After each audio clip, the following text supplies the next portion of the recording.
Hello, what is up guys? I'm from Peso Smart PH here. Welcome to another episode. Shout out to the podcast listeners as well. I appreciate you all. Today, we're gonna discuss yung mga stocks that failed to give dividends last year. First one on the list is si Cebu Air Incorporated or si Cebu Pacific. Yung stock code niya is CEB. So, ito yung dividend history niya. So, consistent siya nagbibigay from 2013, 2015, 2014, 2016, 2017, 2018, and 2019. However, last year, they failed to give out dividends. So, ito yung dividend info nila. Andito yung dividend yield nila for every single year, the past 5 years, as well as the dividend payout ratio. So, okay naman, no? Pinakamaliit lang ng 2015, 1.82, then naging 2.15. Every single year, lumalaki yan. 2.75 in 2017 and then 6.15 back in 2018, 2019 7.82. That is why medyo na-encourage ako na bumili nitong si Cebu Pacific at the start of 2020, early 2020. Wala rin naman nakakaalam na magkakaroon ng pandemic, gawa nitong COVID na to.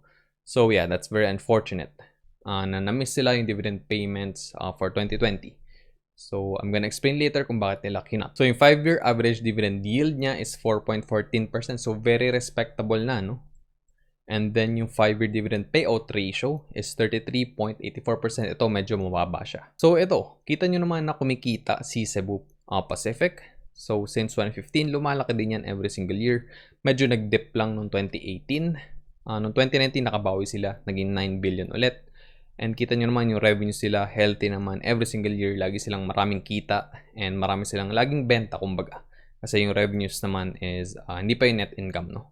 So, yan, andyan yung operating expenses and marami rin silang overheads, mga depreciation and mga interest payments na binabayaran nila. So, diba, in-explain ko na sa inyo dati na yung previous years financial standing ng company, dun binabase yung ibibigay nilang dividends for the next year. So, nakita nyo naman na kumikita pa rin sila noong 2019. Bakit hindi sila nagbigay ng dividends noong 2020? Isang explanation dyan is, in-anticipate na nila na magkakaroon sila ng losses buong 2020. So, it just makes sense na they just keep the money, no? Para magpatuloy pa yung operations nila and para hindi nila tanggalin yung karamihan sa mga employees nila. So, ito, sisilipin natin yung current financial standing ni Cebu Pacific. Hindi siya ganun kaganda. So, for the third quarter of 2020, net losses nila is 5.5 billion pesos. The previous year, so medyo nalugi din sila noong 2019. Negative 375 million pesos din yung nalugi sa kanila at that time. Pero yung current year-to-date nila is grabe. It's so much worse, no? 14.6 billion pesos for 2020. Comparing it to their standing noong 2019 for 3 quarters, nasa 6.7 billion pesos. So, laking dagok talaga nitong si COVID sa airline industry. So, I don't know kung nabalitaan nyo na, no? Yung PAL nga, di ba? They will lay off around 2,300 employees. So, grabe, ang laking bagay nun and ang daming mawawalan ng trabaho.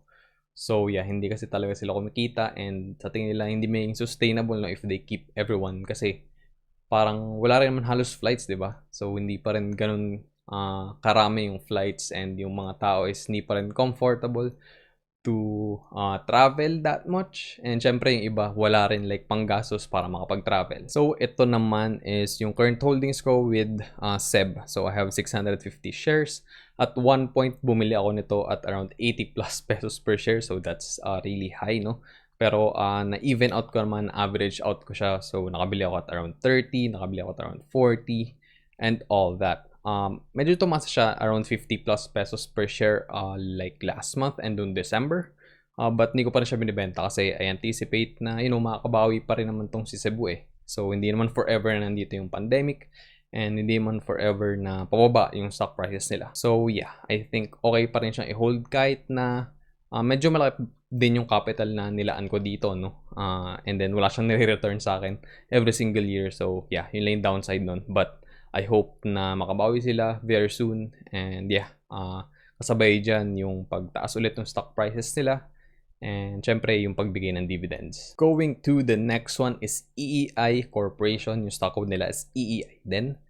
So, isa to sa mga nag-cancel ang dividend sila for 2020 kasi yun nga, in-anticipate na rin nila na medyo hindi magiging maganda yung financial standing nila for the whole year of 2020. So, nandito, no? Medyo consistent naman sila, no? Nakamiss na sila noong 2017 and 18. Then, bumalik nga sila noong 2019, nagbigay ulit sila ng dividends. And yeah, unfortunately, nag-announce sila actually ng dividends, like 3 payments nung 2020 last year. That's why I bought some. And then after a few weeks or like a month, biglang kinancel nila. So yeah, that's a very bad move for me. Pero okay lang kasi medyo tumataas naman yung stock prices niya. And medyo mura ko rin naman nakuha at that time. Yung dividend info niya is nandito. Yun nga, di ba, na-miss niya yung dividend payments nung 2018 and 2017. So yeah, hindi rin ganun kataas yung yield niya. But when I bought some, medyo mataas yung yield niya. Yung ibibigay niya sana nung 2020. But hindi nangyari. So very unfortunate. 3-year average dividend yield niya is 3%. So yeah, medyo mababa siya. And then yung 3-year dividend payout ratio is 31.82%. So medyo mababa din siya actually. So yung financial standing niya, kumikita naman siya except nung 2016, no? So nag-incur sila ng 847 million pesos na losses. Okay naman yung revenue sila at that time, no? 14 billion din. I'm not quite sure kung bakit ganun yung naging final number, but siguro maraming due na interest payments and all that. Marami silang utang and binayaran nila at that time. And then no 2015, okay naman, no, 200 million. Then 2017, 836 million pesos. And then 532 noong 2018. Then 1 billion noong 2019. And yeah, as I've said, okay naman, every year lumalaki yung total revenue sila. So mas marami silang business, mas marami silang benta. And then, ito yung current financial standing EEI. So, unfortunately, this is in 1,000 pesos. Hindi sila kumikita currently. Net losses nila for the third quarter of 2020 is 211 million pesos. So, previous year, kumikita sila ng 302 million pesos. So, current year to date, nasa 912. Yes, 912 million pesos na yung losses nila. Comparing it to 2019, which was kumita sila ng 800 million pesos. So that's very unfortunate. Meron din akong holdings nga nitong si EEI, as I've said. So silipin natin, meron lang akong 2,000 shares. So mababa lang naman yung total cost ko yan, no? 10.4 pesos lang. So currently up tayo ng 38.79%. So profit, unrealized profit natin is 4K. So yeah, although hindi siya nagbigay ng dividends, at least medyo bumawi naman siya sa capital gain appreciation. And last time, parang yung highest niya, like yung peak, nahawak ko to, nasa 8 pesos per share. Muntik na ako magbenta at that time, but sabi ko, pwede pa naman siya tumaas ulit, no? Pagka nawala nga tong COVID and naka-recover na lahat yung economy natin and all that, tataas din yung prices niyan. So, patience lang. Moving on to the next one. So, si LOTO, Pacific Online Systems Corporation. Isa to sa mga talo ko na stock. So yeah, one of my biggest losers. So itong actually last payment nila, actually not payment, kasi stock dividends. So nagbigay sila ng 100% stock dividend. So grabe yun, no? So kung meron kang 100,000 shares, bibigyan ka nila ng additional 100,000 shares. Grabe.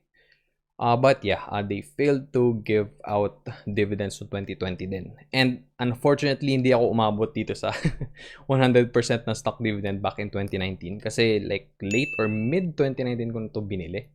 And at that time, medyo hindi pa ako nagre-research masyado, no? So tinitingnan ko lang kung ano yung dividend yield. And tinitingnan ko lang kung ano yung current market price. Kung like tama lang ba, hindi ba ganun kamahal, medyo malayo ba sa 52-week high. So ayun, hindi ko tinignan yung financials nila. which is a red flag. Dapat hindi mo gawin yun. Bago ka bumili ng stock, tingnan mo muna yung financials and all that. Lahat ng mga technical analysis, lahat ng pwede mong i-research mo bago mo siya bilhin. So yeah, that was a dumb move from me. So 2015 to 2018, nagbibigay naman siya ng dividends. No? Noong 2019 lang talaga, nawala lang. But nagbigay naman sila ng stock dividends at that time. So 100% technically yung yield nun. So nung 2018, di ba? Medyo sobrang nagko-fluctuate na yung dividend yield nila. So ang taas, no? 16%, 10%, 17%, then 9%. So grabe yan. Tapos ang taas din ng dividend payout ratio. So medyo weird. So, 4-year average dividend yield nila is 13.5%. However, hindi na sila nagbigay noong 2019 and 2020 hindi na sila nagbigay kasi hindi na sila kumikita. And then, 4-year dividend payout ratio nila is 83.25%. That is very high, no? And ito na nga. So, noong 2019 pa lang, di ba? Bago ko dapat binili yun, chinek ko muna sa PSE Edge kung kumikita sila. Although, wala pa tong data na to nung bumili ako. Kasi 2018 lang yung tingin ako nun. So, yung last 5 years nun is 2014 pa to 2018. Since hindi pa nga complete yung fiscal year ng 2019. So, ayun. Pero kung tinignan ko naman yung financial sila sa PSE Edge, makikita ko doon na hindi sila masyado maganda, no? Yung financial standing. But yeah, as I've said, hindi pa ako tumitingin ng financials nun. Ang tinitingnan ko lang is yung dividend yield. Tanga! Yun lang yung indicator ko para bumili ng stock previously, which is a mistake. Huwag niyong gawin yun. And then, current financial standing ulit nila as of 2020, September 30. Yeah, September 30. Hindi sila kumikita, obviously. So, net losses nila for the third quarter of 2020 is 113 million pesos. Previous year, same lang halos, 125 million pesos yung losses nila. Current year to date is 276 million pesos net losses din. And then, yeah, similar lang din noong 2019, 201 million pesos yung losses nila. Alright, so meron pa rin ako nitong si LOTO. Hindi ko pa rin siya binibenta kasi nga, yeah, medyo talo siya. So, down siya ng 34.80%. So, maliit lang naman yung capital ko. So, I don't really mind. So, yeah, net losses natin unrealized is 3.3K. So, yung total cost ko is 9.5K nung binili ko back in 2019. Current market value niya is 6.2K na lang. And 3,000 shares yung binili ko at that time. So, yeah, very unfortunate. Pero mo, 3.18 pesos per share ko sa binili and then currently 2.1 na lang. Although, like the past couple of days or like sabihin natin like last week, nakikita ko medyo tumataas siya, no, on the daily. But yeah, hindi siya consistent. So, hayaan ko lang siya dyan. Like, dyan lang siya. Kasi, tinrate ko naman yan as expense bago pa siya bilhin. So, I don't really mind kung like, siguro bumaba palalo yung presyo niya. Okay lang yan. Ganun talaga. Hindi naman lahat ng investments natin is like magsasucceed, no? Next up is si SHLPH or Pilipinas Shell Petroleum Corporation. So, isa pa to sa mga talo. Although, medyo naka-recover na rin yung prices niya, no? Hindi naman siya sobrang consistent magbigay ng dividends, no? Kasi kaka-list lang din niya like, I think 2015 or 2016. Yeah, correct me if I'm wrong, yeah. But yeah, around that time. So, 2017, nagbigay sila ng dividends. 2018 din. 2019, same. But yeah, last year, they failed to do so. Kasi hindi nga sila kumikita. Okay, yung dividend yield nila is medyo mataas, no? Pero no 2017, mababa lang. 2.7, then naging 10.76 noong 2018. Tapos 9.15 noong 2019. Tapos, grabe kalaki nung dividend payout ratio nila. 163% noong 2018 and then 86% noong 2019. So, that will give us yung 3-year average dividend yield niya, which is 7.54%. And then, yung 3-year dividend payout ratio niya, 91.67%. Kung consistent nila nagagawa to, magandang i-hold tong stock na to. But, however, yeah, hindi nga sila kumikita recently, so hindi sila makapagbigay ng dividends. So, yan. Diba? Kita nyo naman, consistent yung revenue, and then net income consistent din. So, 3 billion, 7 billion, 10 billion, 5 billion, then 5 billion ulit ng 2019. And then, currently, unfortunately, as of September 30, 2020, third quarter ng 2020, hindi sila kumikita. Ang laki ng net losses nila, no? So, this is in thousands pa. So, 7.1 billion pesos in one quarter.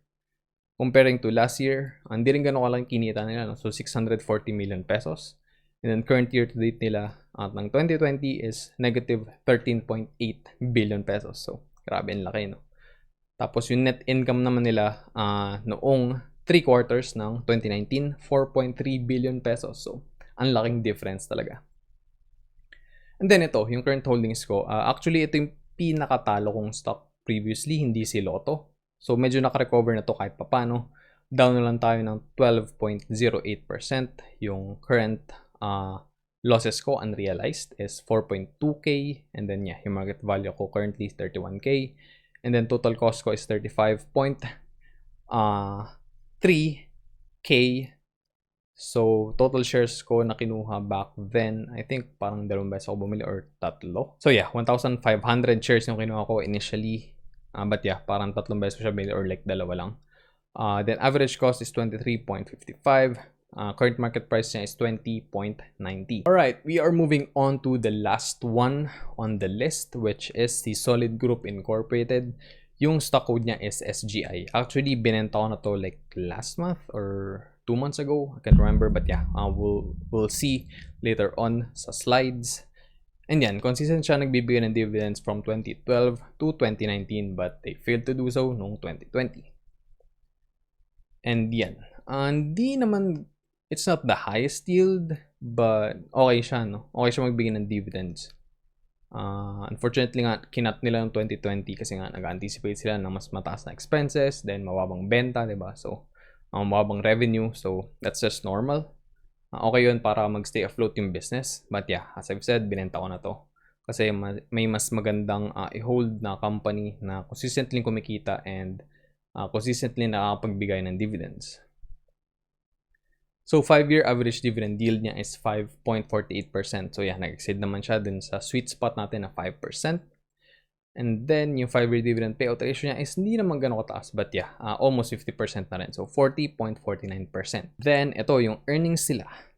So, consistent lang. Actually, consistently siyang bumababa. Say, 486 nag-start nung 2015, yes. Then, 2016, 343. Then, medyo tumaas naman kahit paano pala noong 2017, 397.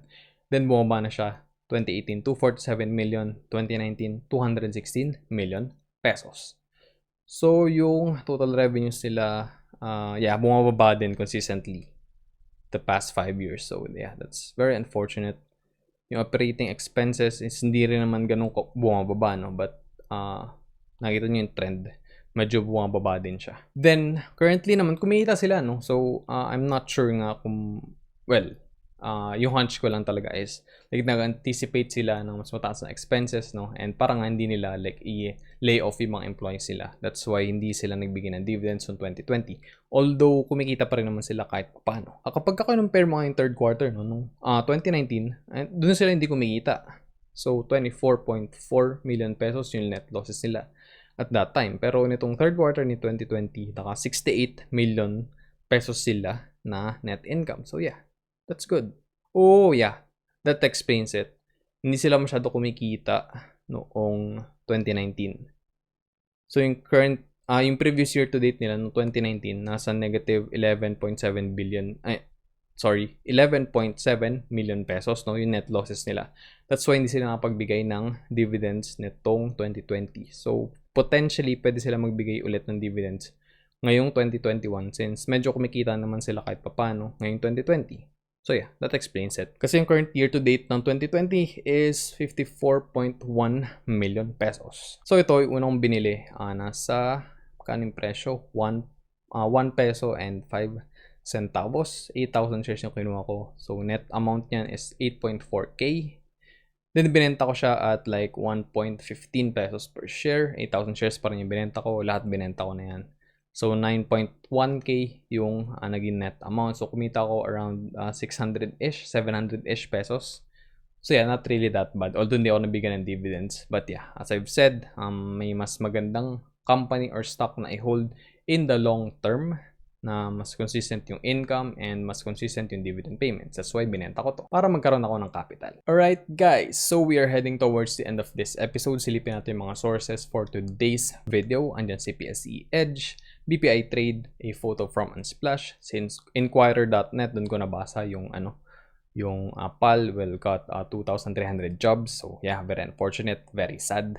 And si jiffy.com. Lahat ng mga links yan is matagpuan sa description sa baba. And before we end, we have a quote galing kay Gary Vaynerchuk. Ang sabi niya, "You're not stuck, you're just inexperienced." So this is very normal, no, para sa mga millennials, for people in the same age bracket as me. So yeah, yung mga ka-generation ko.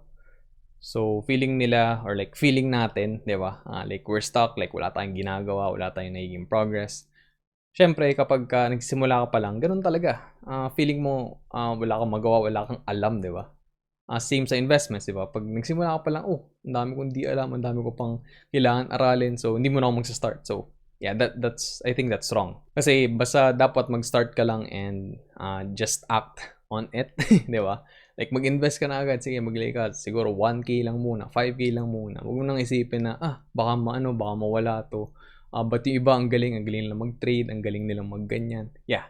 Walang sense na, i-compare yung sarili mo sa progress ng ibang tao.